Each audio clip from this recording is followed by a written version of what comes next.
नमस्कार। श्रीमद् भगवत गीता हित की बात के दूसरे अध्याय में आपका बहुत बहुत स्वागत। इस एपिसोड में हम श्री कृष्ण भगवान द्वारा कही हुई एक बहुत इम्पॉर्टेंट बात को जानेंगे कि कभी भी अपने आप को अंडर एस्टिमेट ना करें। तो 15वें अध्याय के 7वें श्लोक का पहला हिस्सा जो है उसको ये मैसेज जो है वो कन्वे करता है, ममे वांशो जीव लोके जीव भूत सनातना। इस जगत में सारे जीव मेरे शाश्वत अंश हैं।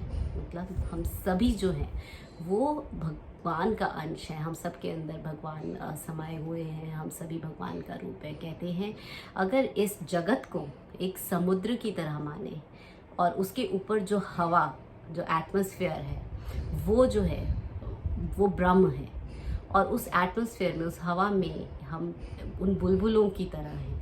और जब समय के साथ वो बुलबुलें पहले तो समुद्र की सतह के पास रहते हैं, पर जैसे जैसे समय बीतता है अंत में जाकर वो उस हवा में समा जाते हैं। तो उसी तरह से हम भी भगवान के अंश हैं और अंत में हम भगवान में ही समा जाएंगे। तो अगर हम भगवान के अंश हैं तो हम कमज़ोर नहीं हो सकते, हम तो स्ट्रॉन्ग हैं।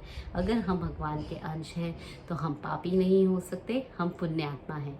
अगर हम भगवान के अंश हैं तो हम दानव नहीं हो सकते, हम देवता हैं।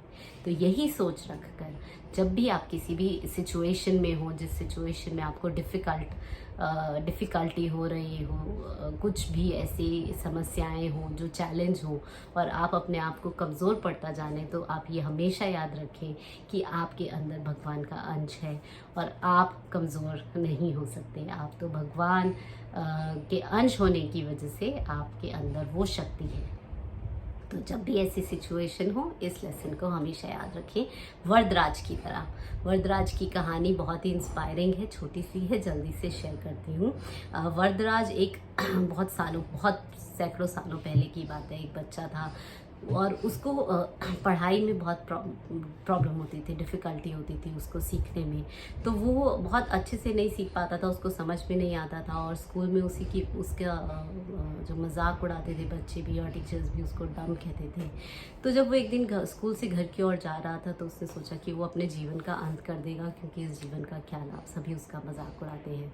तो वो कुएं के पास गया और उसने देखा कि कुएं के पत्थर पे एक लाइन डली हुई है उस रस्सी से, जो रस्सी बार बार उस जल को बाहर निकालने के लिए इस्तेमाल हो रही है। तो रस्सी आवत जाते सिल पर पड़त निशान, सुना है ना हमने, करत करत अभ्यास के जड़मती होते सुजान। तो ये उस वरदराज की कहानी पर आधारित जो है वो ये दोहा है।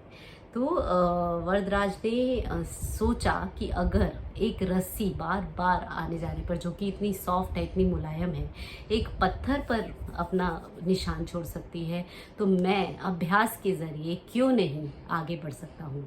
तो उसने अपना प्राण त्यागने का विचार त्यागा, खुशी खुशी घर आया और फिर उसने बहुत मेहनत करी, बहुत अभ्यास करा, एक एक अध्याय को कई कई बार समझा, पढ़ा, और फिर वो इतना इंटेलिजेंट हो गया कि बड़े होकर तो उसने एक व्याकरण की किताब ही लिख डाली। वो इतना बड़ा स्कॉलर बना।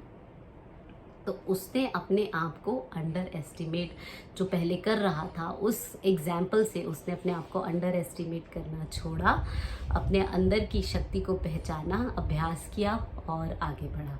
तो इसी तरह से आप भी अपने जीवन में जो है अपने आप को अंडर एस्टिमेट ना करें। आपके अंदर प्रभु निवास करते हैं, आपके अंदर उस भगवान का अंश है, तो आप जो हैं वो कमज़ोर नहीं हो सकते, चाहे सिचुएशन कितनी भी मुश्किल क्यों ना हो। तो इसी विचार के साथ आपका दिन और आने वाला समय बहुत ही मंगलमय हो। धन्यवाद।